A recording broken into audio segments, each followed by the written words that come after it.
Hello and welcome! In this course, we will explore employee benefits based on International Accounting Standard 19. IAS 19, also known as Employee Benefits, was originally issued in February 1998 by the International Accounting Standards Committee and was later adopted by the International Accounting Standards Board in April 2001. This standard replaced an earlier version from 1983 that focused specifically on retirement benefits. Over the years, IAS 19 has undergone several revisions. In 1993, it was renamed to Retirement Benefit Costs, and in 2004, updates were made to clarify the accounting treatment for multi-employer and group plans. A major revision in 2011 removed the option to defer recognizing changes in net defined benefit liabilities and introduced new disclosure requirements for defined benefit and multi-employer plans. In November 2013, IAS 19 was updated with amendments related to defined benefit plans' employee contributions. These changes aim to simplify the treatment of contributions made by employees or third parties to defined benefit plans, particularly when linked to a straightforward contributory plan based on service. Over the years, IAS 19 has also undergone several minor updates through other standards. These include improvements issued between 2014 and 2016, adjustments related to IFRS 17 insurance contracts in 2017, and amendments in 2018 addressing plan amendments, curtailments, and settlements, as well as updates to references in the conceptual framework of IFRS standards. IAS 19, which addresses employee benefits, is structured into 179 paragraphs along with 2 appendices. All paragraphs hold equal authority, maintaining the original format from when the standard was first adopted by the IASB. To fully understand and apply IAS 19, it should be considered alongside its objective, the basis for conclusions, the preface to IFRS standards, and the conceptual framework for financial reporting. Additionally, when specific guidance is not provided within IAS 19, entities should refer to IAS 8, which outlines the principles for selecting and applying accounting policies in such cases. The purpose of IAS 19 is to establish guidelines for the accounting and disclosure of employee benefits. This standard ensures that entities recognize a liability when an employee has performed services in return for benefits that will be paid in the future. Additionally, it requires entities to record an expense when they utilize the economic benefits generated by an employee's service in exchange for those benefits. IAS 19 applies to all types of employee benefits that an employer provides except for those covered under IFRS 2, which deals with share-based payments. However, the standard does not address the financial reporting of employee benefit plans themselves, as its focus is on how employers should account for these benefits in their financial statements. IAS 19 applies to various types of employee benefits, whether provided through formal agreements, legal requirements, or informal practices.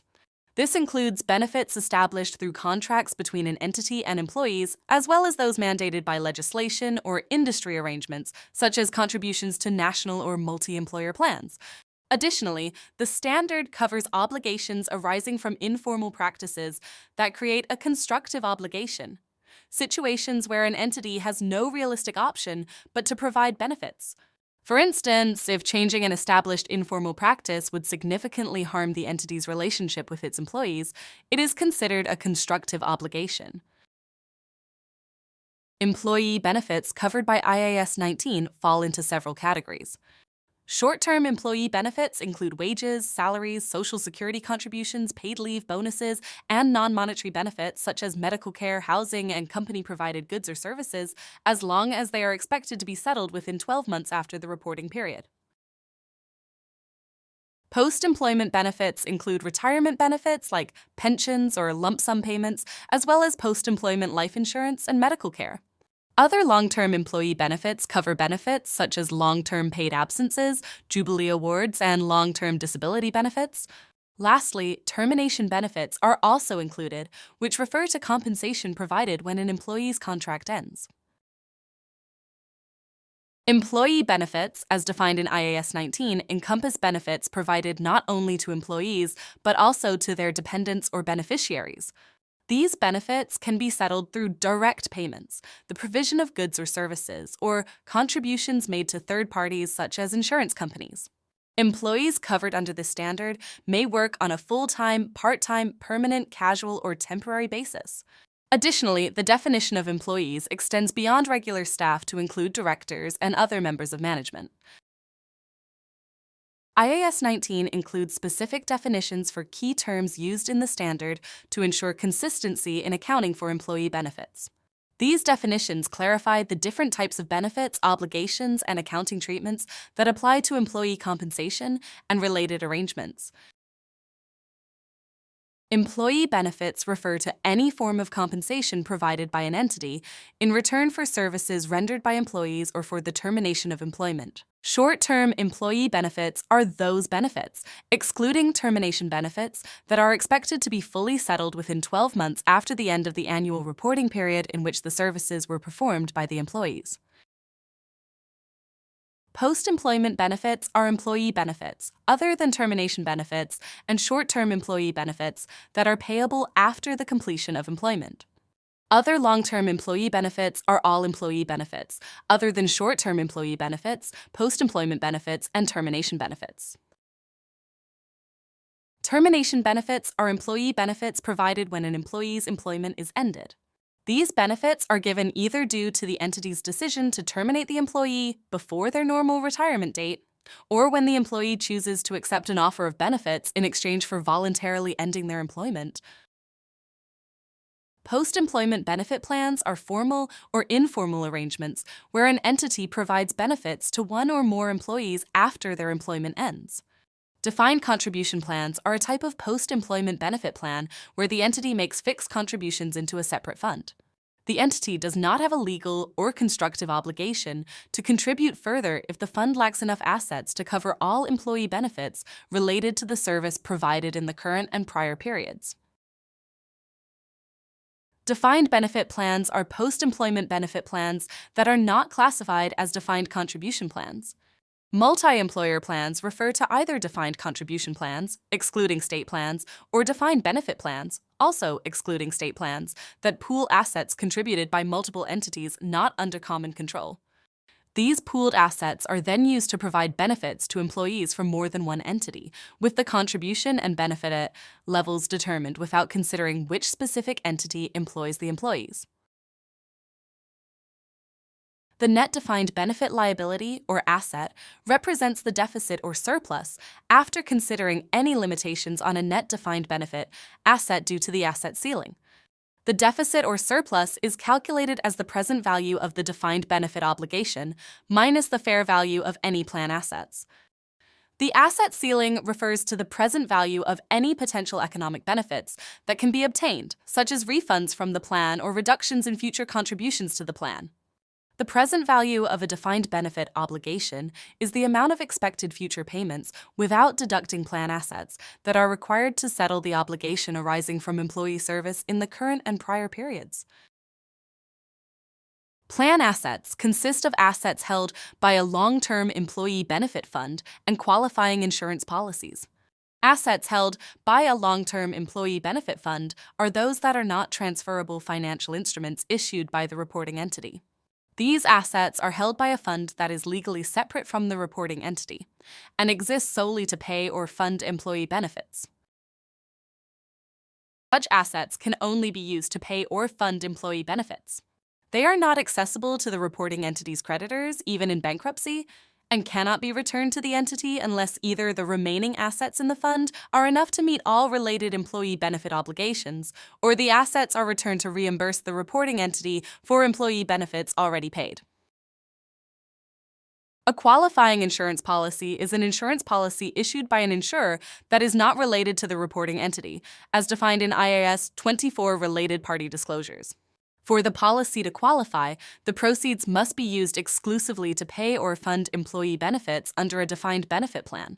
Additionally, the proceeds cannot be accessed by the reporting entity's creditors, even in bankruptcy, and cannot be paid to the entity unless the proceeds represent surplus assets not needed to meet all related employee benefit obligations or are returned to the entity to reimburse it for employee benefits already paid. Fair value, in this context, is the price that would be received to sell an asset or paid to transfer a liability in an orderly transaction between market participants at the measurement date. Service cost consists of current service cost, past service cost, and any gain or loss on settlement.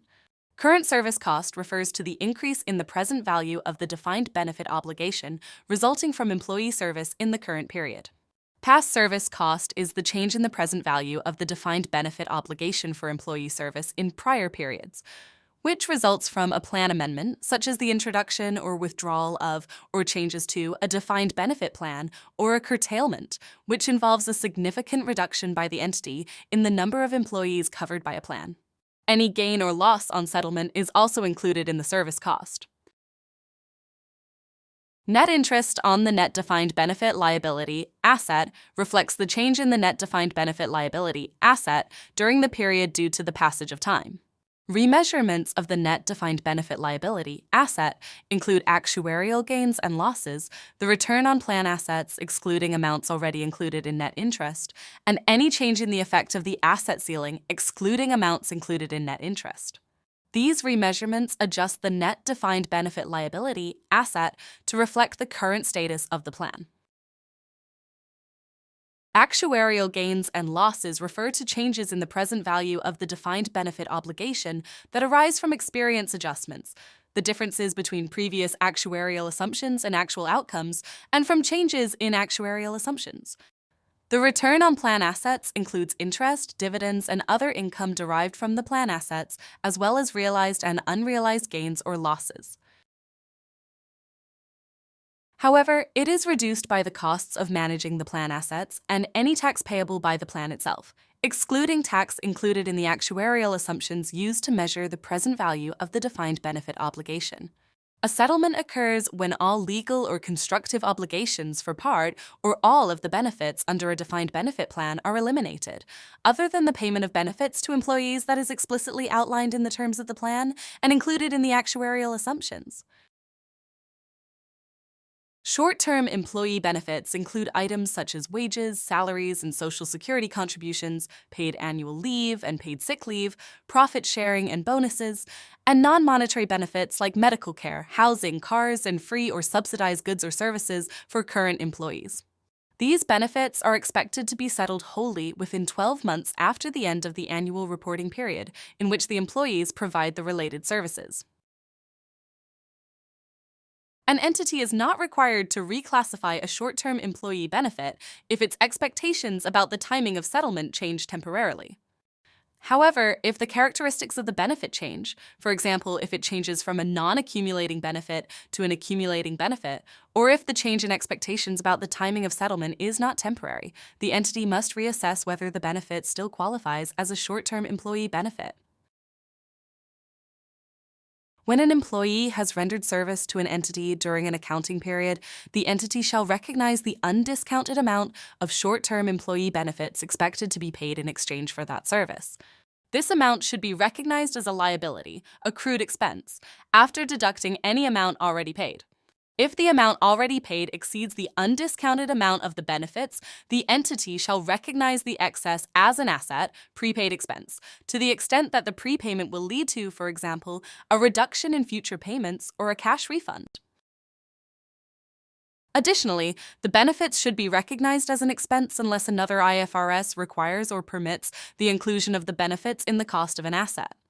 This standard provides guidance on how an entity applies these requirements to short-term employee benefits, including paid absences and profit sharing or bonus plans. An entity shall recognize the expected cost of short-term employee benefits in the form of paid absences as follows. For accumulating paid absences, when employees render service that increases their entitlement to future paid absences, and for non-accumulating paid absences when the absences occur.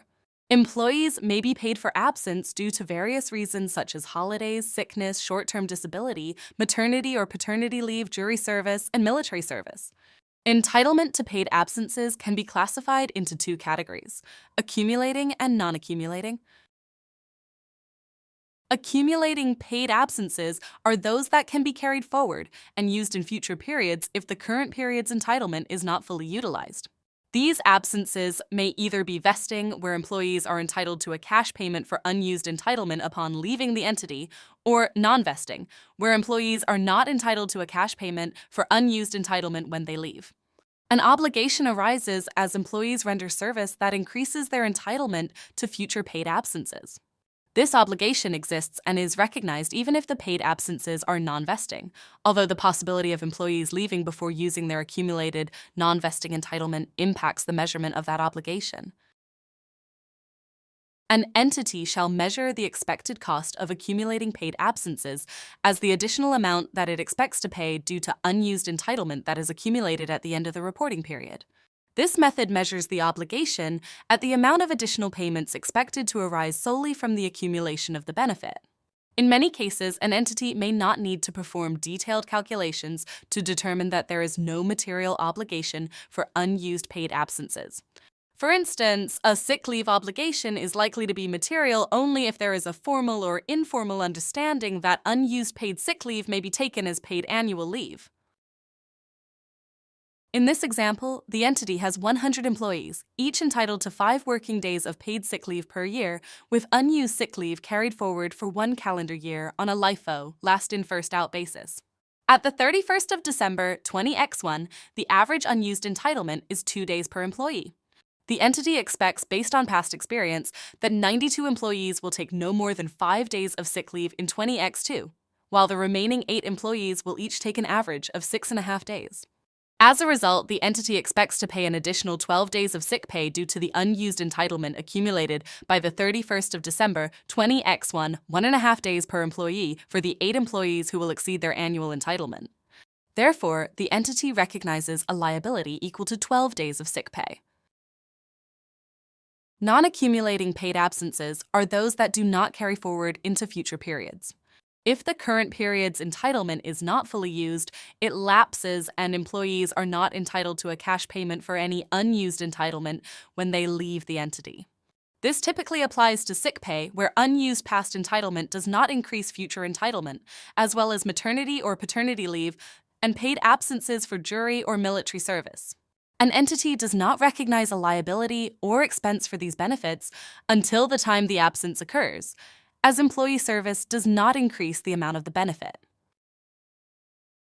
An entity must recognize the expected cost of profit sharing and bonus payments when, and only when, it has a present legal or constructive obligation to make these payments due to past events and a reliable estimate of the obligation can be made. A present obligation arises when the entity has no realistic alternative but to make the payments. In some profit-sharing plans, employees are entitled to a share of the profit only if they remain with the entity for a specified period. These plans create a constructive obligation as employees render service, which increases the amount to be paid if they stay until the end of the specified period. The measurement of such constructive obligations takes into account the possibility that some employees may leave before receiving the profit-sharing payments. In this example, a profit-sharing plan requires the entity to pay a specified proportion of its profit for the year to employees who serve throughout the year. If no employees leave during the year, the total profit-sharing payments would be 3% of the profit. However, the entity estimates that due to staff turnover, the actual payments will be reduced to 2.5% of the profit. As a result, the entity recognizes a liability and an expense equal to 2.5% of the profit. An entity may not have a legal obligation to pay a bonus, but if it has a practice of paying bonuses, it may create a constructive obligation because the entity has no realistic alternative but to make the payment. This obligation is measured based on the possibility that some employees may leave without receiving a bonus. An entity can reliably estimate its legal or constructive obligation under a profit-sharing or bonus plan when the formal terms of the plan contain a formula for determining the benefit amount, when the entity determines the amounts to be paid before the financial statements are authorized for issue, or when past practice provides clear evidence of the entity's constructive obligation. An obligation under profit-sharing and bonus plans arises from employee service rather than a transaction with the entity's owners. As a result, the cost of profit-sharing and bonus plans is recognized as an expense, not as a distribution of profit. If the profit-sharing and bonus payments are not expected to be settled entirely within 12 months after the end of the reporting period in which the employees render the related service, these payments are classified as other long-term employee benefits. Although this standard does not mandate specific disclosures regarding short-term employee benefits, other IFRSs may require disclosures. For instance, IAS 24 requires disclosures about employee benefits for key management personnel, while IAS 1 presentation of financial statements mandates the disclosure of employee benefits expense.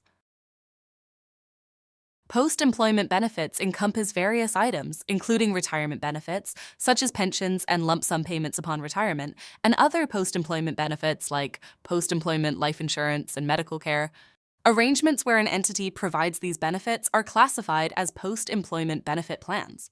This standard applies to all such arrangements, regardless of whether they involve the creation of a separate entity to receive contributions and distribute benefits.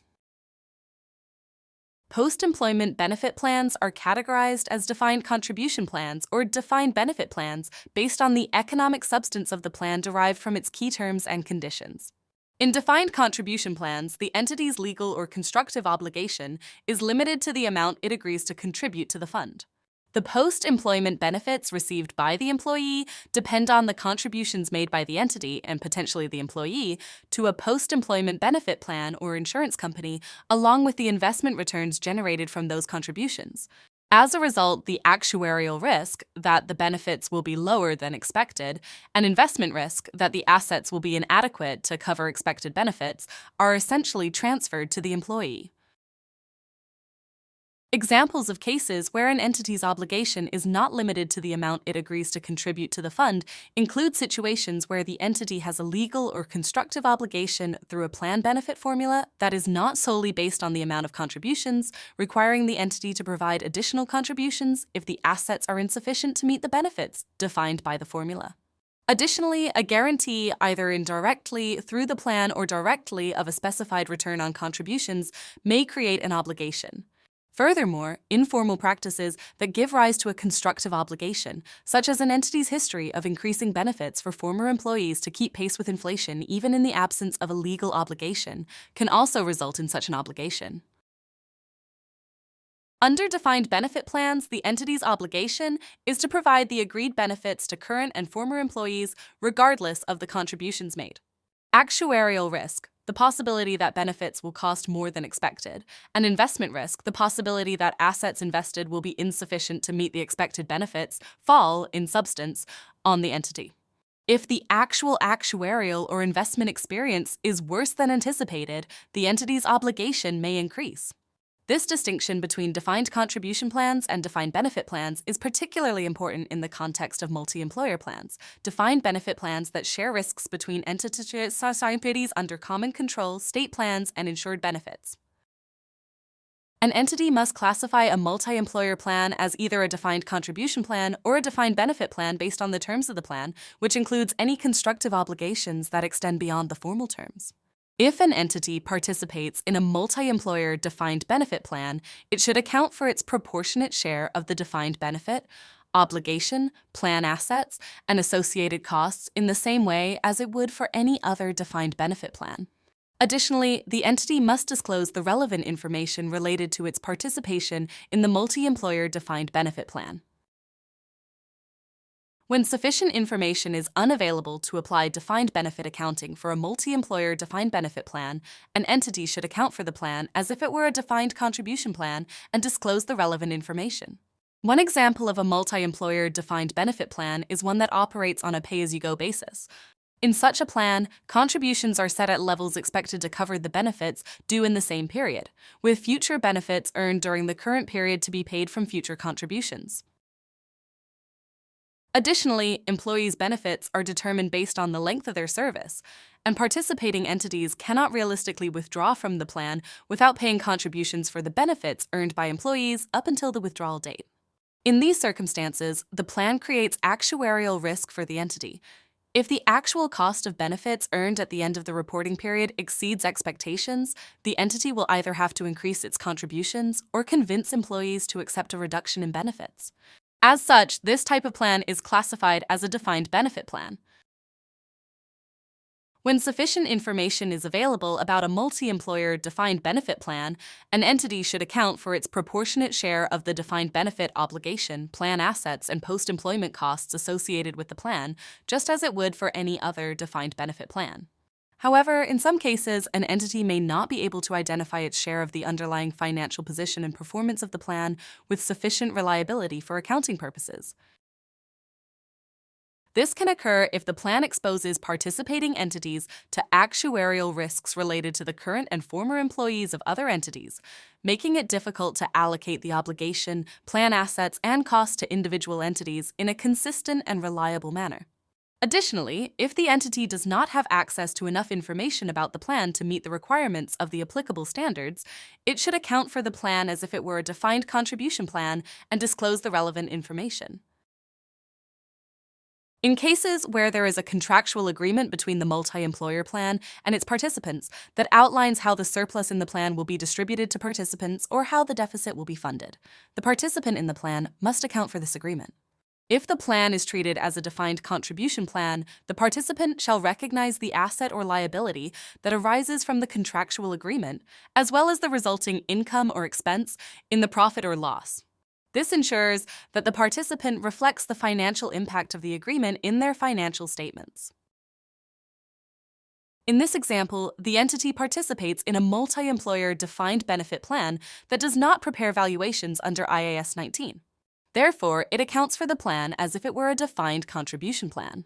A non-IAS 19 funding valuation reveals a deficit of Cu 100 million in the plan, and the plan has agreed on a schedule of contributions with participating employers to eliminate the deficit over the next 5 years. The entity's total contributions under this contract are Cu 8 million. As a result, the entity recognizes a liability for the contributions, adjusted for the time value of money, and an equal expense in profit or loss. This approach ensures the entity properly reflects the financial impact of the plan's contractual contribution schedule in its financial statements. Multi-employer plans differ from group administration plans in terms of structure and accounting treatment. A group administration plan is essentially a collection of single-employer plans where the assets are pooled together for investment purposes, helping to reduce costs associated with investment management and administration. However, the claims of each employer's employees are kept separate, and each employer's employees benefit exclusively from their own contributions. Since group administration plans do not expose participating entities to actuarial risks related to the employees of other entities, they do not present special accounting challenges. The information needed to account for group administration plans is readily available, and these plans are treated the same as any other single-employer plan. The classifications of group administration plans as either defined contribution or defined benefit plans depend on the specific terms of the plan, including any constructive obligations that may extend beyond the formal terms. An entity must evaluate these terms carefully to determine the appropriate classification. When it comes to recognizing and measuring a liability related to the wind-up of a multi-employer defined benefit plan or an entity's withdrawal from such a plan, the entity must apply the guidance outlined in IAS 37, Provisions, Contingent Liabilities, and Contingent Assets. This standard helps determine when and how to recognize such liabilities, ensuring that entities account for potential obligations arising from the wind-up or withdrawal in a consistent and accurate manner. Defined benefit plans that share risks between entities under common control, such as a parent company and its subsidiaries, are classified differently from multi-employer plans. These plans are not considered multi-employer plans because the entities involved are under common control, meaning the risks are shared within the same corporate group. In this context, the plan's liabilities and assets are accounted for as part of the group's consolidated financial statements, rather than treating each participating entity separately as in a multi-employer plan. The sharing of risks between entities under common control does not alter the fundamental nature of the defined benefit plan, and it is treated as a single plan for accounting purposes within the group. When an entity participates in a defined benefit plan that shares risks between entities under common control, it must gather information about the plan as a whole, following the assumptions and measurement principles set out in this standard. If there is a contractual agreement or stated policy within the group that allocates the net defined benefit cost among the individual entities, each participating entity should recognize the cost in its separate or individual financial statements according to how it is charged. However, if no such agreement or policy exists, the net defined benefit cost is recognized by the group entity that is legally the sponsoring employer for the plan. Other group entities will only recognize the cost corresponding to their contribution payable for the period in their separate or individual financial statements. Additionally, participation in such a plan is considered a related party transaction for each individual group entity. Therefore, the entity must disclose relevant information in its separate or individual financial statements as required by the related party disclosure requirements. An entity must account for a state plan in the same manner as for a multi-employer plan. State plans are typically established by legislation to cover all entities or specific categories of entities, such as those within a particular industry. These plans are operated by national or local governments or by another independent body, like an autonomous agency, that is not under the control or influence of the reporting entity. It is important to note that some plans set up by an entity may provide both compulsory benefits, which act as a substitute for benefits that would otherwise be covered by a state plan, as well as additional voluntary benefits. These types of plans are not considered state plans. State plans are categorized as either defined benefit or defined contribution plans based on the entity's obligation under the plan. Many state plans are funded on a pay-as-you-go basis, meaning that contributions are set at a level sufficient to cover the required benefits for the current period. Future benefits earned during the current period will be paid from future contributions. In these plans, the entity typically has no legal or constructive obligation to cover future benefits. Its only responsibility is to pay the contributions as they come due. If the entity ceases to employ members of the state plan, it will not have any obligation to pay benefits earned by those employees in previous years. Therefore, most state plans are classified as defined contribution plans. However, in cases where a state plan is classified as a defined benefit plan, the entity must apply the specific guidance for defined benefit plans as outlined in the standard. When an entity pays insurance premiums to fund a post-employment benefit plan, it generally treats the plan as a defined contribution plan. However, if the entity has a legal or constructive obligation, either directly or indirectly through the plan, to pay the employee benefits directly when they become due, or to cover any shortfall if the insurer fails to pay all future employee benefits related to service in the current and prior periods, then the entity must treat the plan as a defined benefit plan. This obligation could arise if the entity is responsible for ensuring that all benefits are fully paid, regardless of the insurer's performance. In cases where an entity funds a post-employment benefit obligation through an insurance policy, the relationship between the insurance policy and the entity's obligation for employee benefits need not be direct or automatic. However, when the entity retains a legal or constructive obligation, whether directly, indirectly through the plan, through the mechanism for setting future premiums, or through a related party relationship with the insurer, the payment of premiums does not qualify as a defined contribution arrangement. Instead, the entity must account for the insurance policy as a plan asset if it is a qualifying policy. For other insurance policies that do not meet this criteria, the entity recognizes them as reimbursement rights, which could potentially offset the cost of the employee benefits in future periods. When an insurance policy is in the name of a specific plan participant or a group of plan participants, and the entity has no legal or constructive obligation to cover any potential loss on the policy, the entity is not responsible for paying the benefits. In this case, the insurer assumes full responsibility for fulfilling the benefits. As a result, the payment of fixed premiums under such insurance contracts is considered, in substance, the settlement of the employee benefit obligation rather than an investment to fund it. Because the entity no longer has an asset or liability associated with the policy, these payments are treated as contributions to a defined contribution plan. Accounting for defined contribution plans is relatively straightforward, as the reporting entity's obligation is simply determined by the amount it contributes for that period. There is no need for actuarial assumptions to measure the obligation or the expense, and no possibility of actuarial gains or losses. The obligation is measured on an undiscounted basis, unless it is not expected to be settled in full within 12 months following the end of the annual reporting period during which the employees provided the related services. When an employee has provided service during a period, the entity must recognize the contribution payable to a defined contribution plan as a liability, accrued expense, after deducting any contribution already paid. If the contribution paid exceeds the amount due for service before the end of the reporting period, the excess should be recognized as an asset, prepaid expense, provided that the prepayment will lead to a reduction in future payments or a cash refund. The contribution is also recognized as an expense, unless another IFRS requires or permits the inclusion of the contribution in the cost of an asset. If contributions are not expected to be settled entirely within 12 months following the end of the reporting period in which the employees rendered their services, they should be discounted using the applicable discount rate. An entity is required to disclose the amount recognized as an expense for defined contribution plans. Additionally, where mandated by IAS 24, the entity must disclose information about contributions to defined contribution plans for key management personnel. Accounting for defined benefit plans is complex due to the need for actuarial assumptions to measure both the obligation and the expense, with the potential for actuarial gains and losses. Additionally, the obligations are measured on a discounted basis, as they may be settled many years after the employees have rendered the related service.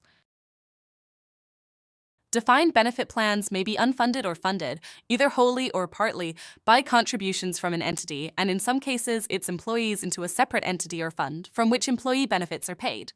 The payment of funded benefits when they fall due depends not only on the financial position and investment performance of the fund, but also on the entity's ability and willingness to cover any shortfall in the fund's assets. As a result, the entity essentially underwrites the actuarial and investment risks associated with the plan. Therefore, the expense recognized for a defined benefit plan is not necessarily the amount of the contribution due for the period. Accounting for defined benefit plans by an entity involves several steps. First, the entity must determine the deficit or surplus, which requires using an actuarial technique, such as the projected unit credit method, to reliably estimate the ultimate cost of the benefits earned by employees in the current and prior periods. This step involves determining how much benefit is attributable to those periods and making estimates, actuarial assumptions, about demographic variables like employee turnover and mortality, and financial variables such as future salary and medical cost increases that will impact the cost of the benefits. Next, the entity must discount the benefit to determine the present value of the defined benefit obligation and the current service cost. Then, the fair value of any plan assets is deducted from the present value of the defined benefit obligation. This provides the net defined benefit liability, or asset, which is adjusted for any effects of limiting a net defined benefit asset to the asset ceiling. The entity must also determine the amounts to be recognized in profit or loss, which include the current service cost, any past service cost, and gains or losses on settlement, as well as the net interest on the net defined benefit liability, or asset. Lastly, the entity determines the remeasurements of the net defined benefit liability, or asset, to be recognized in other comprehensive income. These remeasurements include actuarial gains and losses, the return on plan assets, excluding amounts included in net interest on the net defined benefit liability or asset, and any changes in the effect of the asset ceiling, excluding amounts included in net interest. When an entity has multiple defined benefit plans, it must apply the procedures outlined in the standard for each material plan separately. The entity is required to determine the net defined benefit liability, or asset, with sufficient regularity to ensure that the amounts recognized in the financial statements do not differ materially from the amounts that would be determined at the end of the reporting period. Although not mandatory, this standard encourages the entity to involve a qualified actuary in the measurement of all material post-employment benefit obligations. For practical purposes, the entity may request a qualified actuary to perform a detailed valuation of the obligation before the end of the reporting period. However, the results of that valuation should be updated to account for any material transactions or significant changes in circumstances, including changes in market prices and interest rates, up to the end of the reporting period. In some instances, estimates, averages, and computational shortcuts may be used to provide a reliable approximation of the detailed computations required by this standard. An entity must account for both its legal obligations under the formal terms of a defined benefit plan and any constructive obligations arising from informal practices. A constructive obligation is created when the entity has no realistic alternative but to pay employee benefits due to its informal practices. An example of a constructive obligation would be a situation where a change in the entity's informal practices would lead to unacceptable damage to its relationship with employees. While the formal terms of a defined benefit plan may allow an entity to terminate its obligations under the plan, it is typically difficult to do so without financial consequences, especially if the goal is to retain employees. As a result, in the absence of evidence to the contrary, accounting for post-employment benefits assumes that an entity will continue to honor its obligations for the remaining working lives of its employees. An entity is required to recognize the net defined benefit liability or asset in its statement of financial position. If the entity has a surplus in a defined benefit plan, the net defined benefit asset must be measured at the lower of the surplus in the defined benefit plan or the asset ceiling, which is determined using the discount rate. This approach ensures that the recognized asset does not exceed the amount that can be recovered from the plan, in line with the principle that an entity should not recognize an asset greater than what it expects to recover from future contributions or benefits. A net defined benefit asset may arise when a defined benefit plan is overfunded or when actuarial gains occur. An entity recognizes such an asset because it controls a resource, namely the ability to use the surplus to generate future benefits. This control is a result of past events such as contributions paid by the entity and service rendered by the employee. Future economic benefits are available to the entity through a reduction in future contributions or a cash refund, which can either be paid directly to the entity or indirectly to another plan in deficit. The asset ceiling represents the present value of these future benefits. The ultimate cost of a defined benefit plan can be influenced by various variables such as final salaries, employee turnover, mortality, employee contributions, and medical cost trends. This uncertainty persists over a long period of time. To measure the present value of the post-employment benefit obligations and the related current service cost, it is necessary to apply an actuarial valuation method, attribute benefits to periods of service, and make actuarial assumptions. These assumptions help determine the future costs associated with the benefits earned by employees. An entity must use the projected unit credit method to determine the present value of its defined benefit obligations, the related current service cost, and, where applicable, past service cost.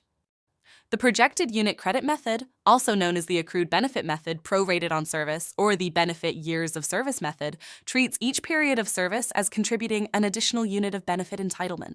It measures each unit separately, gradually building up the final obligation over time.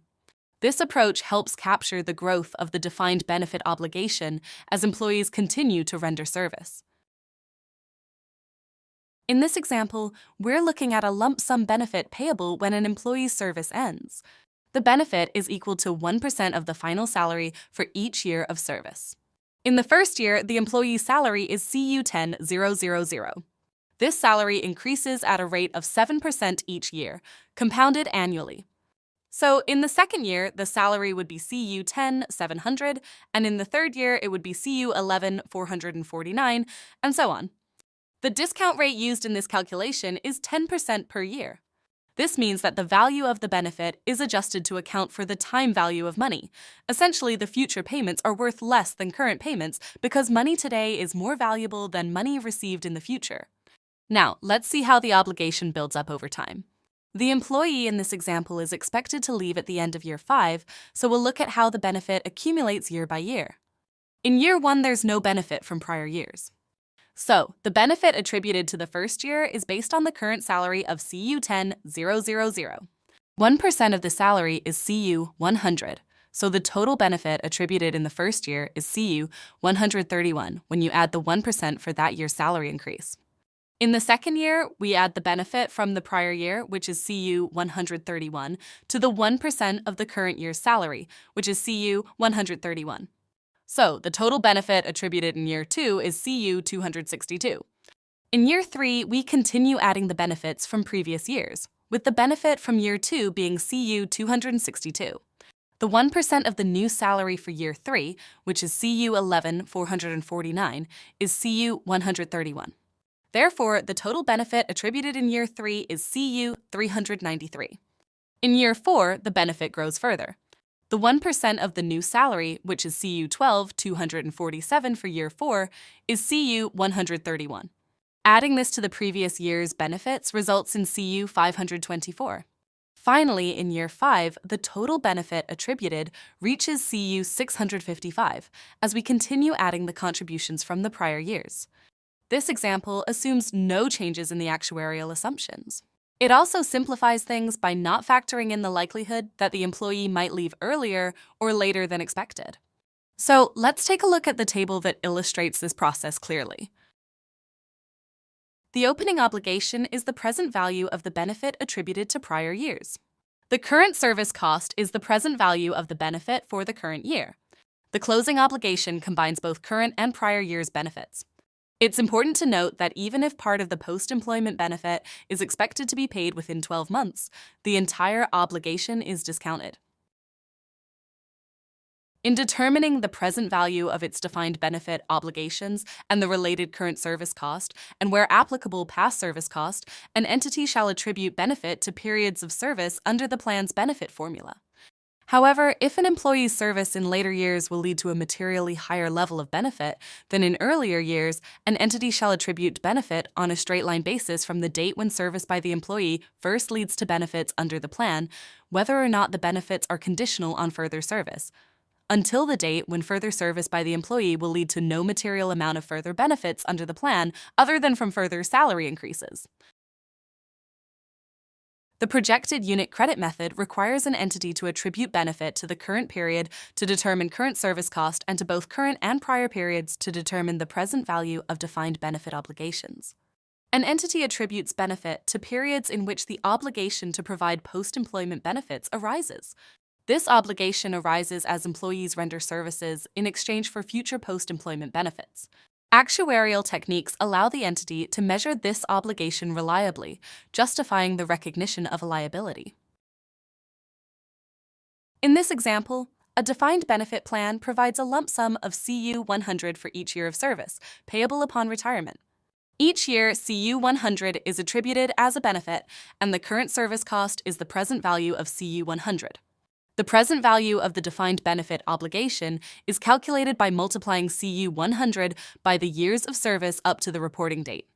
If the benefit is payable immediately when the employee leaves, the current service cost and the present value of the obligation reflect the expected departure date.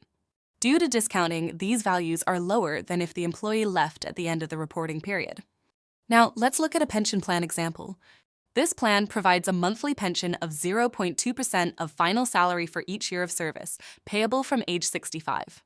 The benefit attributed to each year is the present value of this pension at retirement based on the estimated final salary. The present value of the defined benefit obligation is the total value of these pension payments, discounted since they begin at age 65. Sorry, phrase. Employee service creates an obligation under a defined benefit plan, even if the benefits depend on future employment and are not yet vested. Before the vesting date, a constructive obligation exists because with each reporting period, the required future service to earn the benefit decreases. When measuring the defined benefit obligation, an entity considers the likelihood that some employees may not meet the vesting requirements. Similarly, some post-employment benefits, such as medical benefits, only become payable if a specific event occurs after employment ends. However, the obligation arises as soon as the employee provides service that could lead to entitlement. While the probability of the event affects the obligation's measurement, it does not determine whether the obligation exists. In this example, a plan provides a benefit of CU 100 for each year of service, but the benefits only vest after 10 years. This means that in the first 10 years, the current service cost and the present value of the obligation take into account the probability that the employee might not complete 10 years of service. Another plan pays a benefit of Cu 100 per year, but only for service after the age of 25. Since benefits vest immediately, no benefit is attributed to service before age 25, as it does not contribute to the entitlement. However, starting from age 25, Cu 100 is attributed to each year of service. The obligation continues to grow until the point where additional service no longer results in significant extra benefits. As a result, all benefits are attributed to periods ending on or before that date. Under the plan's benefit formula, benefits are assigned to individual accounting periods. However, if an employee's later years of service result in significantly higher benefits than earlier years, the entity must attribute benefits on a straight-line basis. This ensures that the employee's entire service period is recognized fairly, reflecting the higher benefit level they will ultimately receive. Let's look at two examples of benefit attribution in defined benefit plans. In the first case, a plan offers a lump sum benefit of CU1000 that vests after 10 years of service with no additional benefit for further service. Here, CU100 is attributed to each of the first 10 years. During this period, the current service cost reflects the probability that the employee may not complete the required service. No benefit is attributed to years beyond the 10th. Now, consider a second plan that provides a lump sum retirement benefit of CU2000. Employees qualify if they complete 20 years of service and are still employed at age 55, or if they remain employed until age 65, regardless of service length. For employees who join before 35, benefits begin accruing from age 35, but are conditional on further service. Since service beyond 55 provides no additional material benefits, CU100 is attributed to each year from 35 to 55. For those joining between 35 and 45, the first 20 years of service determine the benefit. Here, CU100 is assigned to each of those years. For employees joining at age 55, benefits stop increasing after 10 years. As a result, CU200 is assigned to each of the first 10 years. In all cases, the current service cost and present value of the obligation account for the likelihood that employees may not complete the required service period. A post-employment medical plan reimburses 40% of medical costs if an employee leaves after 10 to 20 years of service and 50% if they leave after 20 or more years. Under the benefit formula, the entity attributes 4% of the present value of expected medical costs to each of the first 10 years and 1% to each of the next 10 years. The current service cost each year accounts for the probability that an employee may not complete the required service period. No benefit is attributed to employees expected to leave within 10 years. A post-employment medical plan reimburses 10% of medical costs for employees leaving after 10-20 years and 50% for those leaving after 20-plus years. Since service in later years provides a higher benefit, employees expected to stay 20-plus years receive benefits on a straight-line basis, with 2.5% of expected medical costs attributed per year for the first 20 years. For those leaving after 10-20 years, 1% is attributed per year for the first 10 years, with no further attribution. No benefit is attributed to employees expected to leave within 10 years. When a benefit is a fixed percentage of an employee's final salary for each year of service, salary increases affect the total amount the company will need to pay, but do not create a new obligation. In other words, even though the final benefit depends on the employee's salary at retirement, the company is not adding new benefits with each salary increase. It's simply adjusting the value of an existing obligation. Because of this, the benefit assigned to each period remains a constant proportion of the salary it's based on, ensuring a consistent method of calculating obligations over time. For example, suppose employees are entitled to a benefit equal to 3% of their final salary for each year of service before the age of 55. In this case, a benefit of 3% of the estimated final salary is assigned to each year up to the age of 55. Since no significant additional benefits accumulate after that point, no further benefit is attributed to service beyond that age. This ensures that the calculation remains consistent and aligns with the structure of the plan. Actuarial assumptions must be unbiased and mutually compatible. They represent an entity's best estimates of the variables that will determine the ultimate cost of providing post-employment benefits. Demographic assumptions relate to the future characteristics of current and former employees and their dependents who are eligible for benefits. These assumptions include factors such as mortality rates, employee turnover, disability, and early retirement rates. They also consider the proportion of plan members with dependents who will qualify for benefits, the likelihood of selecting specific payment options, and expected claim rates under medical plans. Financial assumptions deal with economic factors affecting benefit costs. They include the discount rate used to determine present value, future benefit levels, excluding any employee contributions, and projected salary increases. In the case of medical benefits, financial assumptions also cover future medical costs, including claims processing expenses such as legal and adjuster fees. Additionally, they consider any taxes payable by the plan on contributions related to past service or on benefits resulting from that service. Actuarial assumptions are considered unbiased when they are neither overly nor excessively conservative. They should be based on realistic expectations rather than cautious estimates or worst-case scenarios. Assumptions are mutually compatible when they reflect the economic relationships between key factors such as inflation, salary increases, and discount rates. For instance, if an assumption is based on a specific inflation rate, then related factors such as interest rates, salary growth, and benefit increases should be aligned with that same inflation level for any given future period. An entity typically determines the discount rate and other financial assumptions in nominal, stated terms. However, in certain situations, real inflation-adjusted terms may be more reliable, such as in a hyperinflationary economy or when benefits are index-linked, and there is a deep market in index-linked bonds of the same currency and term. Additionally, financial assumptions must be based on market expectations as of the end of the reporting period, ensuring that they accurately reflect the period over which the obligations will be settled. An entity determines its mortality assumptions based on its best estimate of the mortality of plan members during and after employment. To estimate the ultimate cost of the benefit, the entity considers expected changes in mortality, such as adjusting standard mortality tables to account for mortality improvements over time. The discount rate used for post-employment benefit obligations, both funded and unfunded, is determined by reference to market yields at the end of the reporting period on high-quality corporate bonds. If there is no deep market for such bonds in a particular currency, the market yields on government bonds denominated in that currency at the end of the reporting period should be used.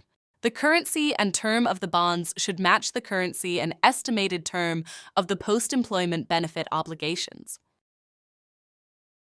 The discount rate is a key actuarial assumption that significantly affects the calculation of post-employment benefits. It reflects the time value of money, but does not account for actuarial or investment risk. It also does not include the entity-specific credit risk borne by the entity's creditors, nor does it account for the risk that future experience might differ from the actuarial assumptions. The discount rate also considers the timing of benefit payments. Typically, an entity uses a single-weighted average discount rate that reflects both the timing and amount of benefit payments, as well as the currency in which those benefits will be paid. In situations where there is no deep market in bonds with a long enough maturity to match the estimated maturity of all benefit payments, an entity will typically use current market rates for shorter-term payments. For longer-term payments, the entity may extrapolate the discount rate by projecting current market rates along the yield curve. The total present value of a defined benefit obligation generally isn't highly sensitive to the discount rate applied to the portion of benefits payable beyond the final maturity of the available corporate or government bonds.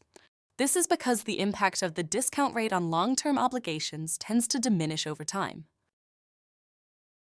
When measuring its defined benefit obligations, an entity should reflect several factors. This includes the benefits outlined in the plan or resulting from any constructive obligation that goes beyond the terms of the plan at the end of the reporting period. It should also account for estimated future salary increases that will affect the benefits payable, any limits on the employer's share of the future benefits cost, and contributions from employees or third parties that reduce the ultimate cost to the entity for those benefits.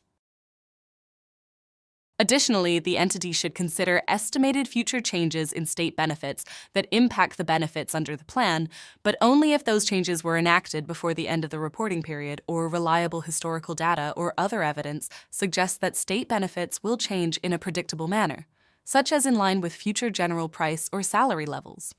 These elements ensure the obligation is measured accurately, reflecting the actual and anticipated changes in benefits over time.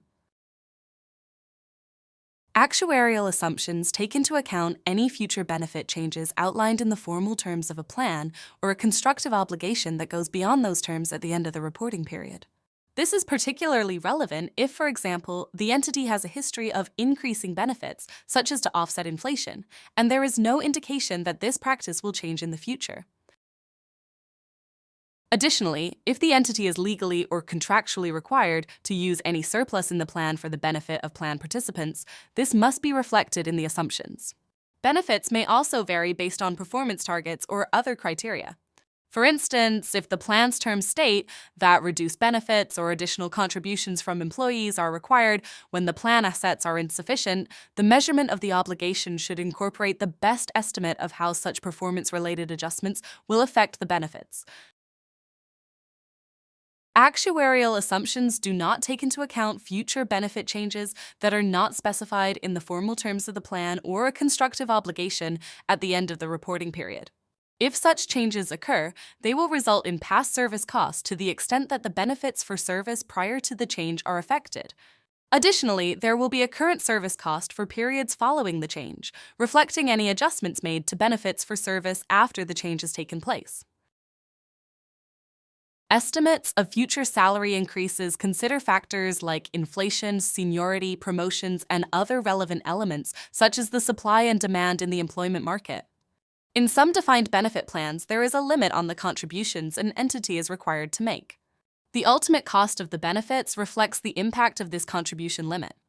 The effect of the contribution limit is assessed over the shorter of two periods: the estimated life of the entity or the estimated life of the plan. Some defined benefit plans require employees or third parties to contribute towards the cost of the plan. These contributions by employees help reduce the cost of benefits to the entity. The entity also considers whether contributions by third parties reduce the cost of benefits or represent a reimbursement right. Contributions, whether set out in the formal terms of the plan or arising from a constructive obligation beyond those terms or discretionary, are important. Discretionary contributions, once paid to the plan, reduce the service cost for the entity. Contributions from employees or third parties, as stated in the formal terms of the plan, either reduce the service cost if they are linked to service or affect the remeasurements of the net defined benefit liability or asset if they are not linked to service. For example, contributions that are not linked to service may be required to cover a deficit caused by losses on plan assets or actuarial losses. When the contributions are linked to service, the entity reduces the service cost in one of two ways. If the contribution amount depends on the number of years of service, the entity will attribute the contributions to each service period, either using the plan's formula or a straight-line basis. If the contributions are independent of service years, the entity can recognize them as a reduction of service cost in the period the related service is provided. For example, contributions that are a fixed percentage of salary, a fixed amount throughout the service period, or based on the employee's age. This standard also provides additional application guidance. Contributions from employees or third parties that are attributed to periods of service result in changes in the service cost. If these changes are not specified in the formal terms of the plan and do not arise from a constructive obligation, they lead to current and past service costs. However, if the changes are set out in the formal terms or arise from a constructive obligation, they result in actuarial gains and losses. Additionally, some post-employment benefits are linked to variables like state retirement benefits or state medical care. In these cases, the measurement of such benefits reflects the best estimates of these variables based on historical data and other reliable evidence. Assumptions about medical costs should consider future changes in the cost of medical services, driven by both inflation and specific changes in medical costs. When measuring post-employment medical benefits, it's essential to make assumptions about the level and frequency of future claims and the cost of addressing those claims. An entity estimates future medical costs using its own historical data, supplemented by data from other sources, such as other entities, insurance companies, medical providers, or other relevant sources. These estimates also factor in the effects of technological advances, shifts in healthcare utilization, and changes in the health status of plan participants. The level and frequency of claims are particularly sensitive to factors such as the age, health status, and sex of employees and their dependents, as well as potentially other factors like geographical location. Therefore, historical data must be adjusted if the demographic mix of the population differs from the one used to gather the data. Additionally, adjustments are made if there is reliable evidence suggesting that historical trends may not continue in the future. When determining past service cost or a gain or loss on settlement, an entity must remeasure the net defined benefit liability, or asset, using the current fair value of plan assets and current actuarial assumptions. This includes current market interest rates and other market prices, reflecting both the benefits offered under the plan and the plan assets before any plan amendment, curtailment, or settlement, and the benefits offered under the plan and the plan assets after any plan amendment, curtailment, or settlement. An entity does not need to distinguish between past service cost resulting from a plan amendment, past service cost from a curtailment, and a gain or loss on settlement when these events occur together. In some cases, a plan amendment happens before a settlement. For example, if an entity changes the benefits under the plan and later settles the amended benefits, the entity should recognize past service cost before any gain or loss on settlement. A settlement occurs alongside a plan amendment and curtailment if the plan is terminated, resulting in the settlement of the obligation and the plan ceasing to exist. However, if the plan is replaced by a new plan offering benefits that are essentially the same, the termination is not considered a settlement. When a plan amendment, curtailment, or settlement occurs, an entity must recognize and measure any past service cost or any gain or loss on settlement. In this process, the entity should not take the asset ceiling into account. After the plan amendment, curtailment, or settlement, the entity will then determine the impact of the asset ceiling and recognize any change in that effect. Past service cost refers to the change in the present value of the defined benefit obligation due to a plan amendment or curtailment. An entity must recognize past service cost as an expense at the earlier of two dates, when the plan amendment or curtailment occurs or when the entity recognizes related restructuring costs or termination benefits. A plan amendment happens when an entity either introduces or withdraws a defined benefit plan or modifies the benefits payable under an existing defined benefit plan.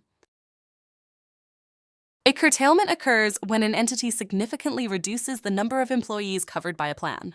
This may result from events like the closure of a plant, discontinuance of an operation, or the termination or suspension of a plan. Past service cost can be either positive or negative. It is positive when benefits are introduced or changed in a way that increases the present value of the defined benefit obligation.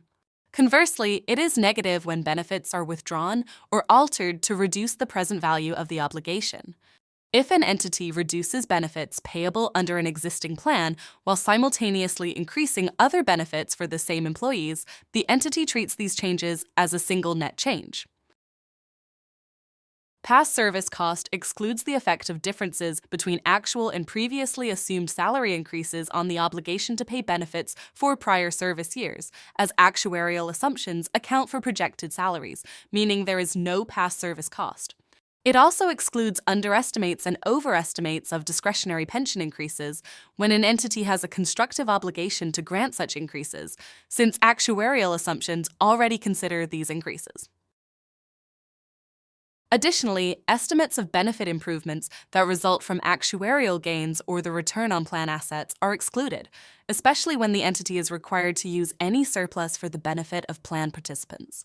Even if the benefit increase hasn't been formally awarded, this increase is treated as an actuarial loss, not past service cost. Finally, past service cost does not include the increase in vested benefits, which are benefits not conditional on future employment. In such cases, when employees complete vesting requirements, the entity has already recognized the estimated cost as current service cost during the service period. Gains and losses on settlement refer to the difference between the present value of the defined benefit obligation being settled, as determined on the settlement date, and the settlement price, which includes any plan assets transferred and any direct payments made by the entity related to the settlement. An entity must recognize the gain or loss on the settlement of a defined benefit plan at the time the settlement occurs. A settlement takes place when an entity enters into a transaction that fully eliminates any further legal or constructive obligation for part or all of the benefits provided under a defined benefit plan, except for payments made to employees in accordance with the plan's terms and reflected in actuarial assumptions. For example, a settlement could occur if the entity transfers significant employer obligations under the plan to an insurance company by purchasing an insurance policy. However, a lump sum cash payment to plan participants in exchange for their rights to receive post-employment benefits is not considered a settlement.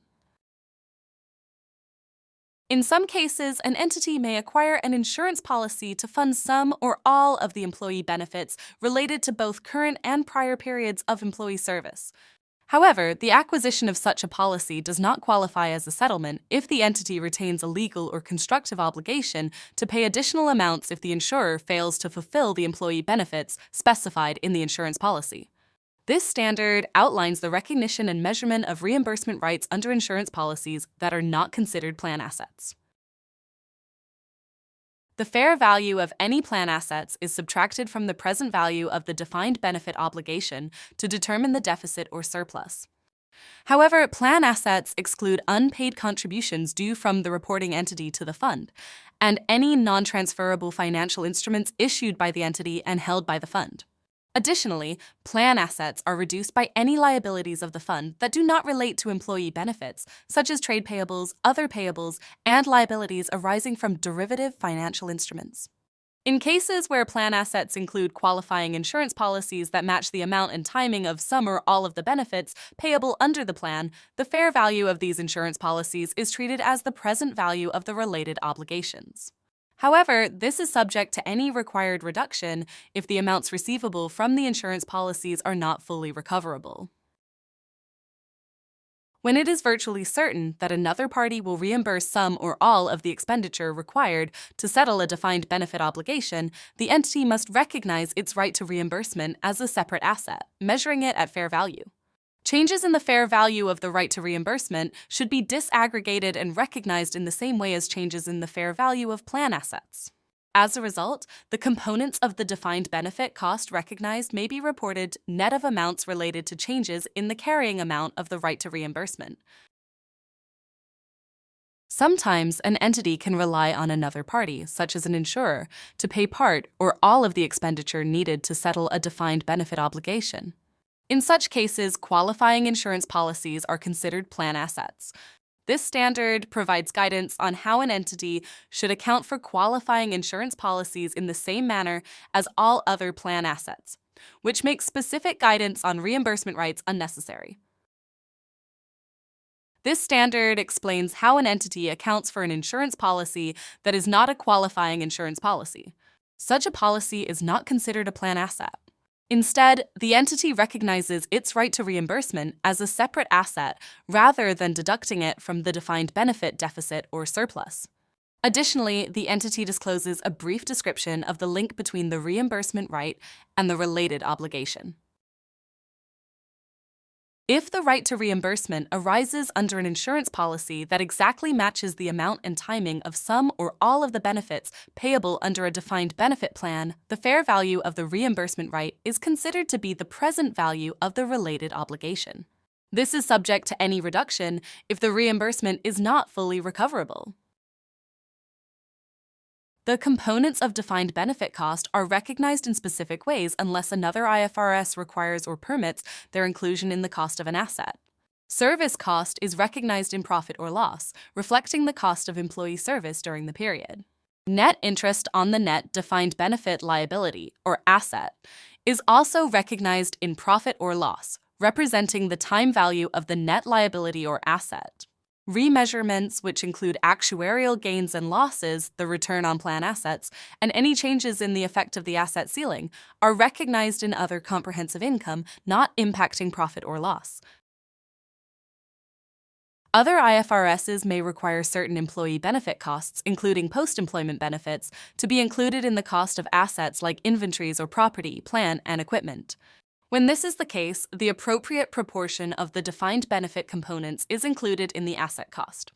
Remeasurements of the net defined benefit liability, asset, that are recognized in other comprehensive income cannot be reclassified to profit or loss in future periods.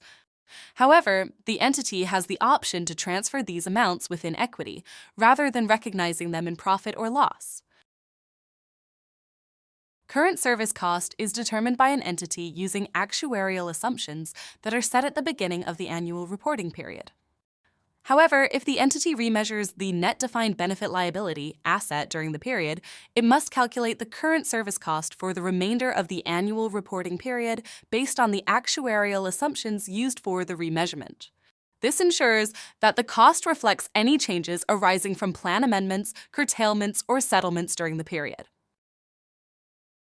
Net interest on the net defined benefit liability or asset is calculated by multiplying the net defined benefit liability or asset by the discount rate. This calculation uses the net defined benefit liability or asset and the discount rate set at the start of the reporting period.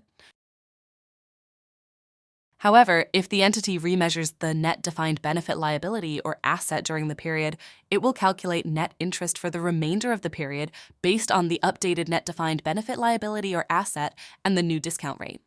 Any changes in the net defined benefit liability or asset due to contributions or benefit payments during the period must also be taken into account. Net interest can be broken down into three parts: interest income on plan assets, interest cost on the defined benefit obligation, and interest on the effect of the asset ceiling.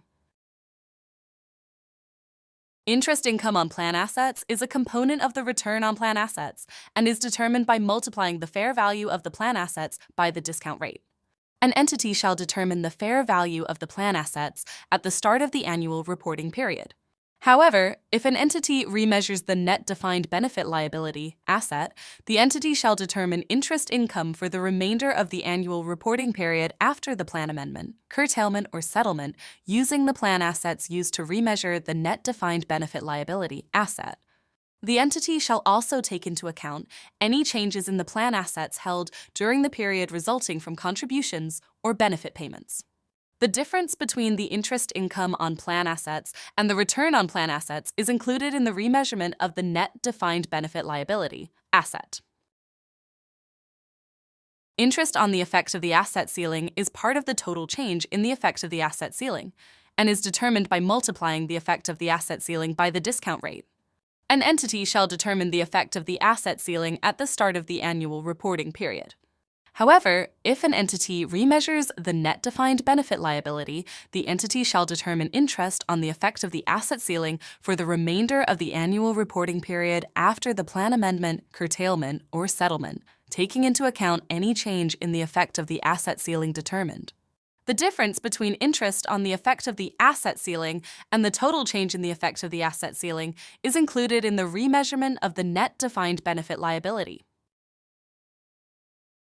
Remeasurements of the net defined benefit liability or asset include actuarial gains and losses, the return on plan assets, excluding the amounts already included in the net interest on the net defined benefit liability or asset, and any changes in the effect of the asset ceiling, excluding the amounts already included in net interest on the net defined benefit liability or asset.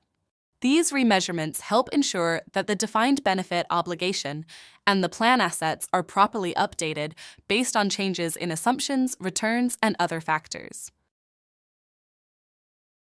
Actuarial gains and losses arise from changes in the present value of the defined benefit obligation, which result from alterations in actuarial assumptions or experience adjustments.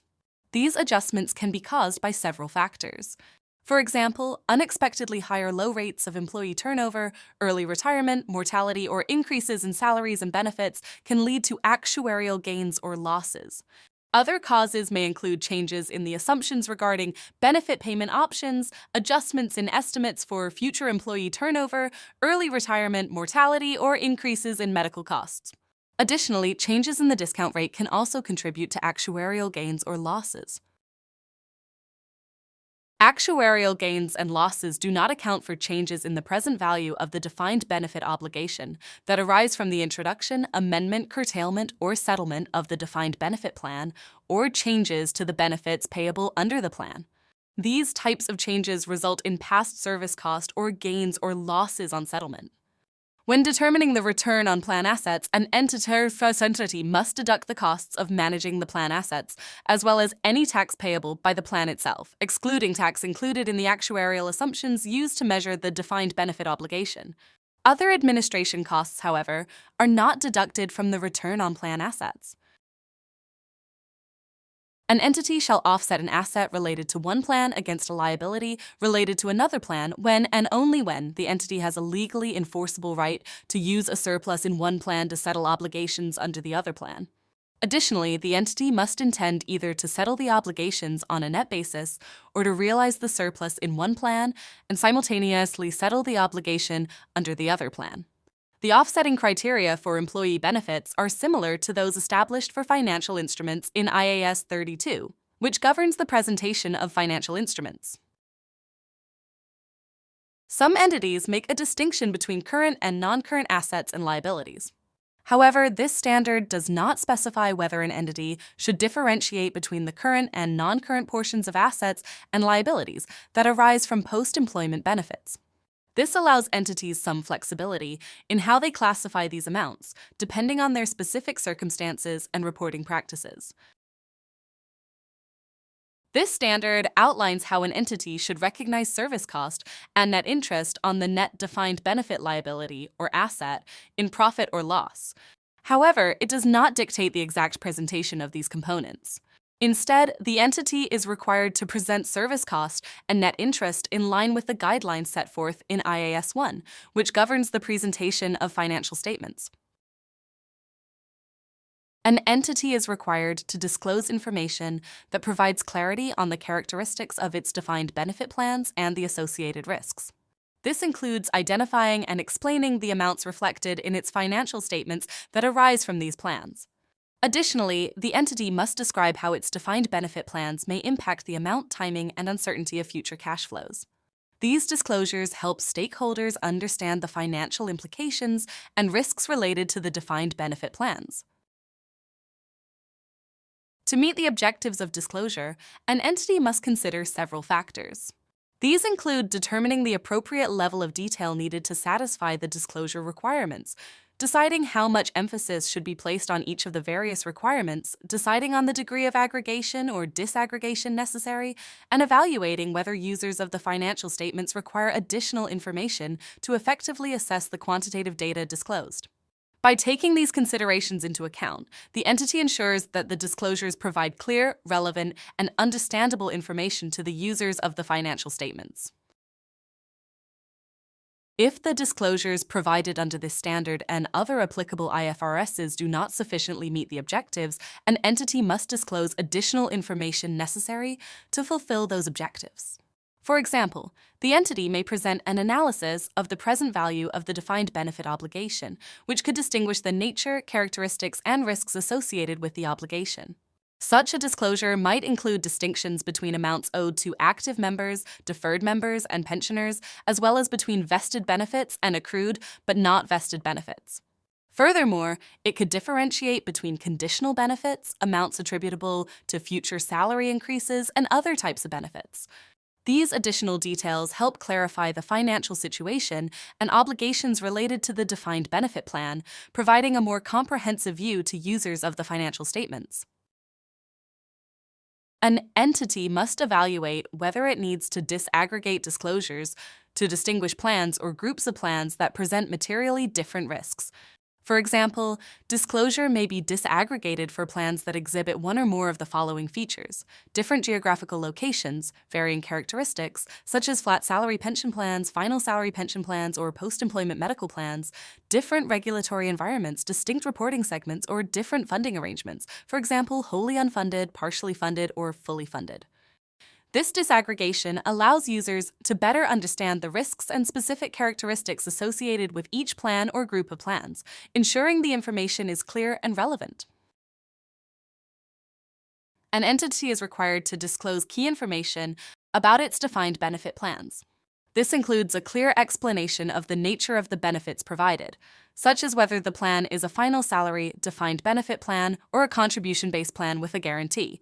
The entity should also describe the regulatory framework governing the plan, including any minimum funding requirements and how these regulations might impact the plan, like through the asset ceiling. Additionally, it must outline any responsibilities held by other entities for overseeing the plan, such as trustees or board members. The entity must also highlight the specific risks associated with the plan, focusing on any unusual or unique risks tied to the entity or plan itself. For instance, if a large portion of the plan's assets are invested in one type of asset, like property, it could expose the entity to risks related to that specific market. Finally, the entity needs to describe any amendments, curtailments, or settlements that may have occurred in the plan, as these changes can significantly influence future obligations and cash flow. An entity must provide a detailed reconciliation for each of the following items in its financial statements if applicable. First, it should reconcile the net defined benefit liability, or asset, separately showing the plan assets, the present value of the defined benefit obligation, and the effect of the asset ceiling. Additionally, the entity must disclose any reimbursement rights and explain the relationship between these rights and the related obligation. This reconciliation helps users of the financial statements understand the changes in these key components over the reporting period. Each reconciliation should include the following where applicable: current service cost, interest income or expense, and remeasurements of the net defined benefit liability. The remeasurements should be broken down into several components: the return on plan assets, excluding amounts already included in interest, actuarial gains and losses resulting from changes in demographic and financial assumptions, and changes in the effect of limiting a net defined benefit asset due to the asset ceiling, excluding amounts included in interest. Additionally, the entity must disclose how it determined the maximum economic benefit available, such as refunds or reductions in future contributions. The reconciliation should also include past service cost and gains or losses from settlements, though these can be combined if they occur simultaneously.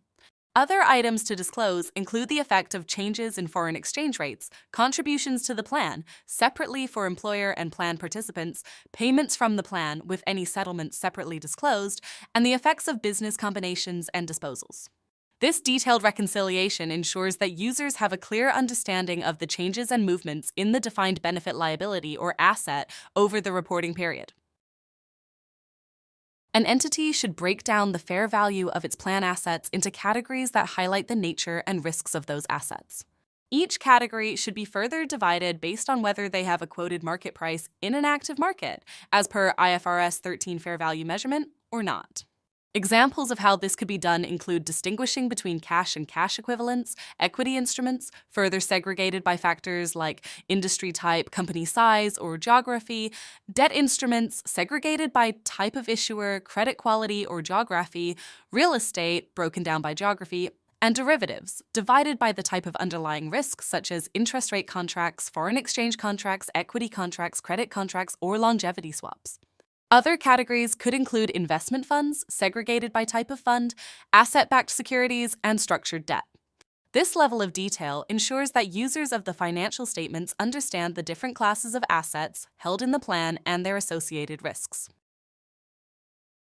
An entity must disclose the fair value of its own transferable financial instruments held as plan assets, as well as the fair value of plan assets that consist of property occupied by or other assets used by the entity. Additionally, the entity is required to disclose the significant actuarial assumptions used to determine the present value of the defined benefit obligation. These disclosures should be provided in absolute terms, such as absolute percentages, rather than just margins between different percentages or variables. If the entity provides disclosures for a grouping of plans, these disclosures should be in the form of weighted averages or relatively narrow ranges, providing clear and understandable information for users of the financial statements. An entity must disclose a sensitivity analysis for each significant actuarial assumption as of the end of the reporting period. This analysis should show how the defined benefit obligation would be affected by changes in the relevant actuarial assumptions that were reasonably possible at that date. The entity should also disclose the methods and assumptions used to prepare the sensitivity analyses, along with any limitations of those methods. Additionally, any changes from the previous period in the methods and assumptions used to prepare the sensitivity analysis must be disclosed, providing transparency about the factors that could influence the future cash flows and the uncertainty surrounding those cash flows. An entity is required to disclose a description of any asset-liability matching strategies used by the plan or the entity. This includes details on techniques such as the use of annuities and longevity swaps to manage risks. To give an indication of the impact of the defined benefit plan on the entity's future cash flows, the entity must disclose several key pieces of information. This includes a description of any funding arrangements and policies that affect future contributions, along with the expected contributions to the plan for the next annual reporting period. Additionally, the entity must provide information on the maturity profile of the defined benefit obligation, which should include the weighted average duration of the obligation. Other relevant information may include the distribution of benefit payments over time, such as a maturity analysis to offer further insight into the timing and extent of future liabilities. If an entity participates in a multi-employer defined benefit plan, it must disclose certain information. This includes a description of the funding arrangements, detailing the method used to determine the entity's contribution rate, and any minimum funding requirements. Additionally, the entity must explain the extent to which it can be liable for other entities' obligations under the terms of the multi-employer plan. Furthermore, the entity must disclose any agreed allocation of a deficit or surplus, particularly in cases of the plan's wind-up or the entity's withdrawal from the plan. If the entity accounts for a multi-employer plan as a defined contribution plan in accordance with paragraph 34, it must disclose additional information. This includes the fact that the plan is a defined benefit plan and the reason why sufficient information is unavailable to account for it as a defined benefit plan.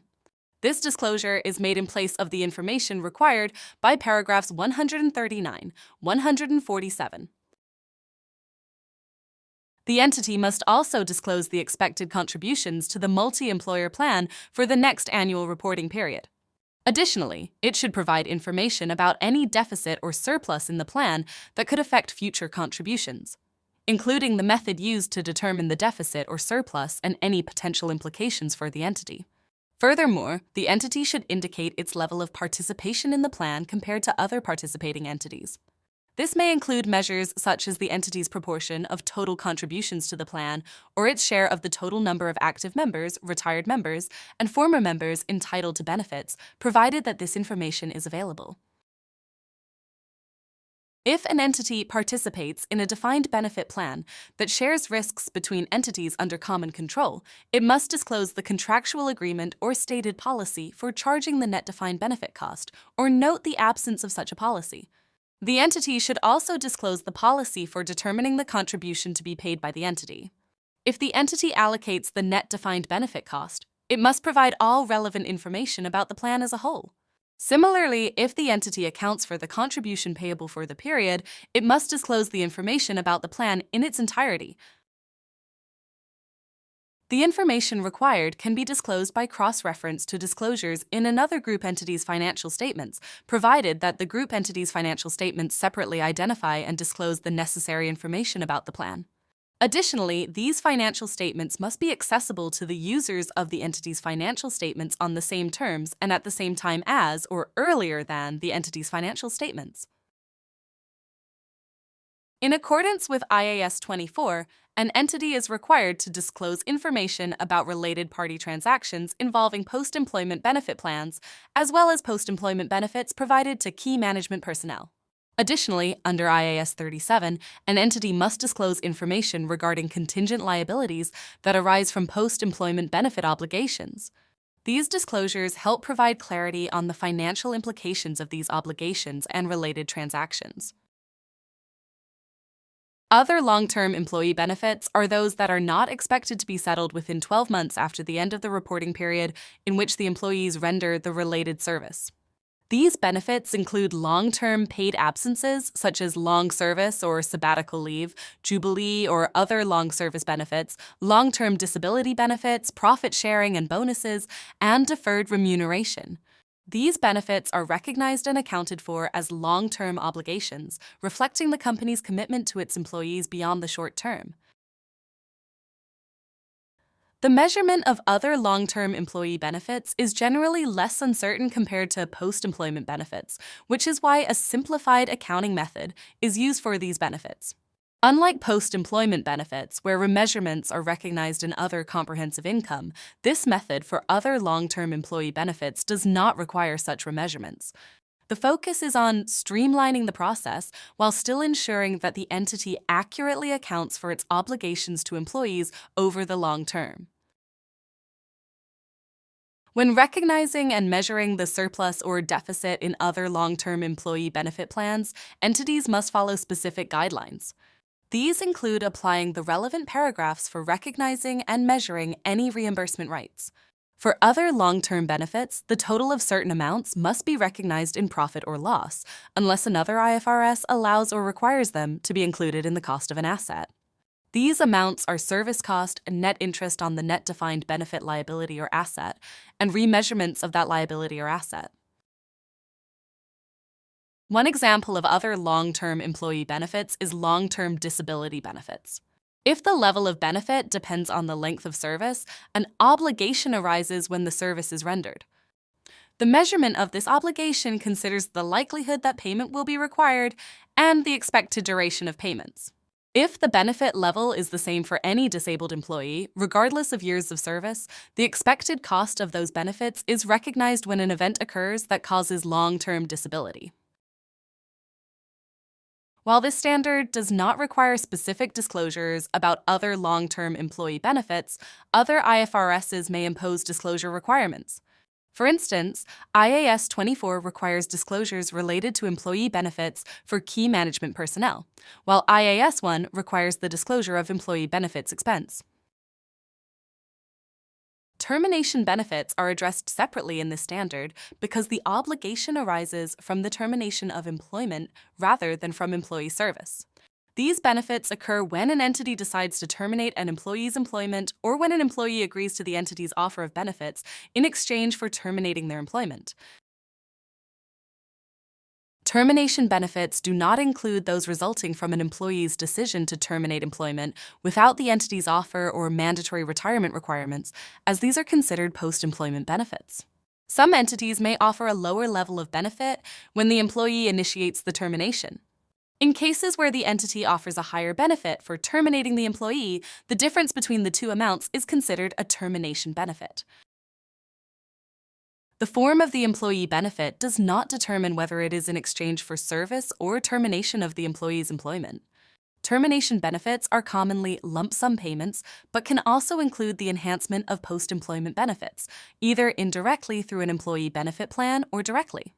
Additionally, it may include salary continuation until the end of a specified notice period, even if the employee does not provide further service that benefits the entity economically. Indicators that an employee benefit is provided in exchange for services include the following. The benefit is conditional on future service being provided, such as benefits that increase if further service is rendered. Additionally, the benefit is provided in accordance with the terms of an employee benefit plan. Some termination benefits are provided in accordance with the terms of an existing employee benefit plan. For example, they may be specified by statute, employment contract, or union agreement, or may be implied by the employer's past practice of providing similar benefits. Additionally, if an entity offers benefits for more than a short period, or there is a significant time gap between the offer and the expected termination date, the entity must assess whether a new employee benefit plan has been established. In such cases, the entity must determine whether the benefits offered are termination benefits or post-employment benefits. Employee benefits provided in accordance with the terms of an employee benefit plan qualify as termination benefits if they result from the entity's decision to terminate an employee's employment and are not conditional on future service being provided. Some employee benefits are provided regardless of the reason for the employee's departure. The payment of such benefits is certain, subject to any vesting or minimum service requirements, but the timing of their payment is uncertain. While these benefits may be referred to as termination indemnities or termination gratuities in certain jurisdictions, they are classified as post-employment benefits rather than termination benefits. As a result, an entity accounts for them as post-employment benefits. An entity shall recognize a liability and expense for termination benefits at the earlier of the following dates, when the entity can no longer withdraw the offer of those benefits, and when the entity recognizes costs for a restructuring that is within the scope of IAS 37 and involves the payment of termination benefits. For termination benefits payable, as a result of an employee's decision to accept an offer of benefits in exchange for the termination of employment, the time when an entity can no longer withdraw the offer of termination benefits is the earlier of, when the employee accepts the offer and when a restriction, such as a legal, regulatory, or contractual requirement or other restriction on the entity's ability to withdraw the offer takes effect. This would be when the offer is made, if the restriction existed at the time of the offer. For termination benefits payable as a result of an entity's decision to terminate an employee's employment, the entity can no longer withdraw the offer when the entity has communicated to the affected employees a plan of termination meeting all of the following criteria. Actions required to complete the plan indicate that it is unlikely that significant changes to the plan will be made. The plan identifies the number of employees whose employment is to be terminated, their job classifications or functions, and their locations. But the plan need not identify each individual employee and the expected completion date. And the plan establishes the termination benefits that employees will receive in sufficient detail, that employees can determine the type and amount of benefits they will receive when their employment is terminated. When an entity recognizes termination benefits, the entity may also have to account for a plan amendment or a curtailment of other employee benefits. An entity shall measure termination benefits on initial recognition and shall measure and recognize subsequent changes in accordance with the nature of the employee benefit, provided that if the termination benefits are an enhancement to post-employment benefits, the entity shall apply the requirements for post-employment benefits. Otherwise, if the termination benefits are expected to be settled wholly before 12 months after the end of the annual reporting period in which the termination benefit is recognized, the entity shall apply the requirements for short-term employee benefits. If the termination benefits are not expected to be settled wholly before 12 months after the end of the annual reporting period, the entity shall apply the requirements for other long-term employee benefits. Because termination benefits are not provided in exchange for service, the guidelines relating to the attribution of the benefit to periods of service do not apply. The entity is planning to close a factory in 10 months, and all employees will be terminated at that time. The termination plan offers CU 30,000 to employees who stay until the factory closes, and CU 10,000 to those who leave before closure. There are 120 employees at the factory, and the entity expects 20 employees to leave early. This results in a total expected cash outflow of CU3 $200,000. The breakdown is as follows. 20 employees leaving early will cost CU 200,000, while the 100 employees who stay until closure will cost CU 300,000. For accounting, the entity treats benefits given for termination of employment as termination benefits.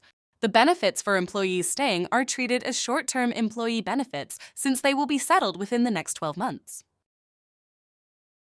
The termination benefit provided for the employees is CU 10,000, regardless of whether they stay until the factory closes or leave before.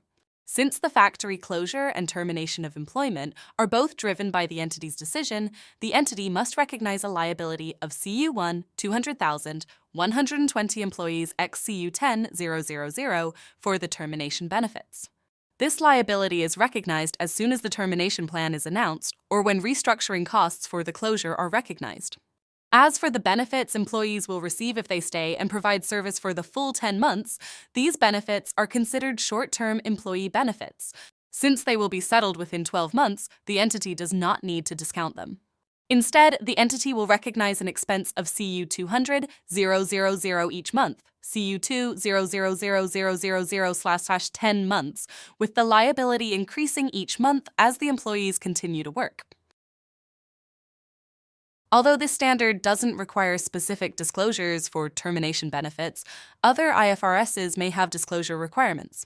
For example, IAS 24 requires disclosures about employee benefits for key management personnel, and IAS 1 requires the disclosure of employee benefits expense. This standard applies to annual periods starting on or after January 1, 2013, with earlier application allowed. If an entity applies it earlier, they must disclose that fact. The standard is applied retrospectively in line with IAS 8 accounting policies, changes in accounting estimates and errors. However, the entity doesn't need to adjust asset values outside the scope of this standard for changes in employee benefit costs that were included before the initial application date. The initial application date is the beginning of the earliest prior period presented when the entity adopts this standard.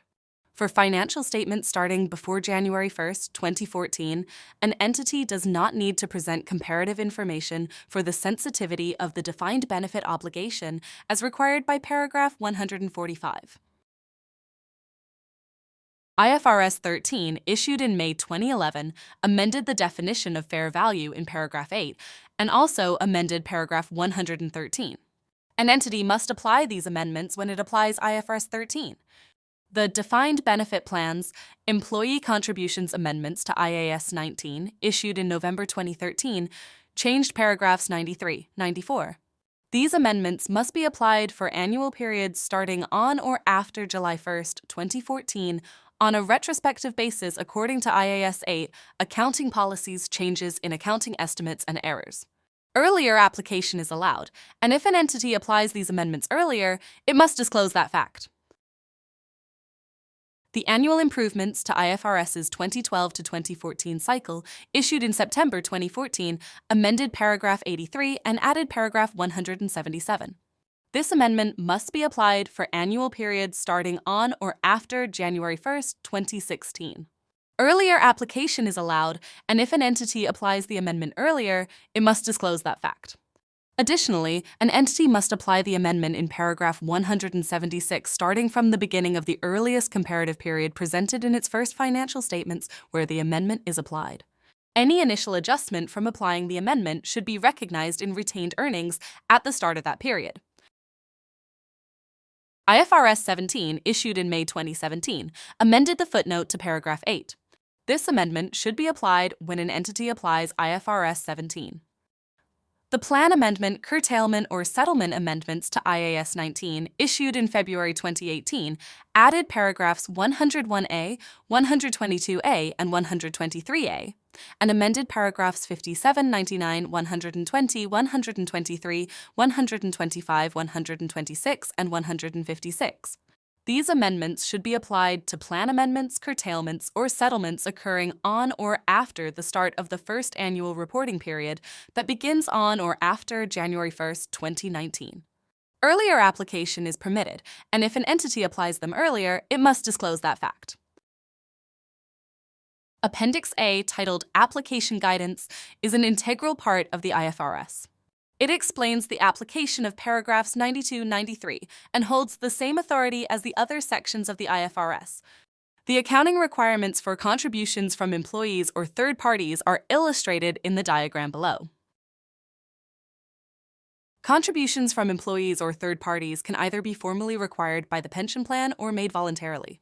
If they are required, they may be linked to an employee's service or not linked to service at all. When linked to service, contributions can either depend on the number of years an employee has worked or be independent of it. If they depend on the years of service, they are allocated across the periods of service. If they are independent of the years of service, there are two possible approaches. They can either be spread over service periods or deducted from the service cost in the year the contribution is made. In this case, an entity has the option to choose which approach to apply.